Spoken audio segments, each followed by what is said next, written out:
Et on reste dans les écoles avec ce document controversé qui sera bientôt publié et distribué dans les établissements. Il s'agit de la nouvelle version du guide Evras, le guide d'éducation à la vie relationnelle, affective et sexuelle, qui est utilisé dans les classes maternelles. Et son contenu interpelle plusieurs pédopsychiatres.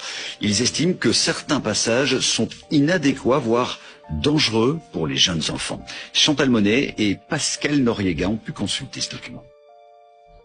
Éduquer les jeunes dès la maternelle à la vie relationnelle, affective et sexuelle, c'est le rôle d'opérateurs labellisés Evras. Leur nouveau guide a été rédigé par la SBL OIS et la Fédération laïque des centres de planning familial. 4 publics sont visés, les 5-8 ans, 9-11 ans, 12-14 ans et les 15-18 ans.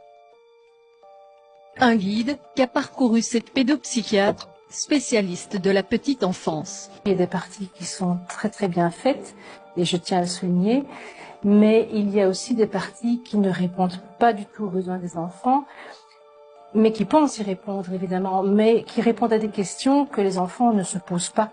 Exemple, l'identité sexuelle. Dès 5 ans, prendre conscience que son identité de genre peut correspondre ou ne pas correspondre à celle assignée à la naissance. Dès 9 ans, âge où se produit la grande partie du développement pour les corps mâles et les corps femelles, la notion de transgenre apparaît. Il s'agit d'informer l'enfant sur la possibilité de prendre des hormones ou de recourir à des opérations chirurgicales. Il y a évidemment un risque d'intrusion psychique chez l'enfant qui est potentiellement traumatique, avec un risque de conséquences sur la santé mentale au long terme et même sur la vie sexuelle d'adulte. Et de toute façon, l'enfant qui ne se sent pas dans le bon corps va de toute façon le manifester à un moment donné de manière assez spontanée en fait. Et donc, il ne faut pas faire d'une rareté une généralité. Le guide prévoit aussi de sensibiliser l'enfant dès 9 ans à la liberté de choisir son, sa ou ses partenaires. Et toujours à 9 ans, reconnaître que les partages de sextos et de photos de nus peuvent être excitants et source de plaisir. Se sentir libre d'en envoyer dans le consentement. Tout à fait inadmissible. Je pense que ça, c'est vraiment quelque chose qui doit être revu et corrigé. Un enfant de 9 à 11 ans ne doit pas faire de sexto. Et s'il en fait un, c'est qu'il y a un problème il y a quelque chose qui ne tourne pas rond dans sa vie quotidienne et il faut consulter. Plusieurs associations ont leur logo sur ce guide, notamment la Fédération des associations de parents de l'enseignement officiel.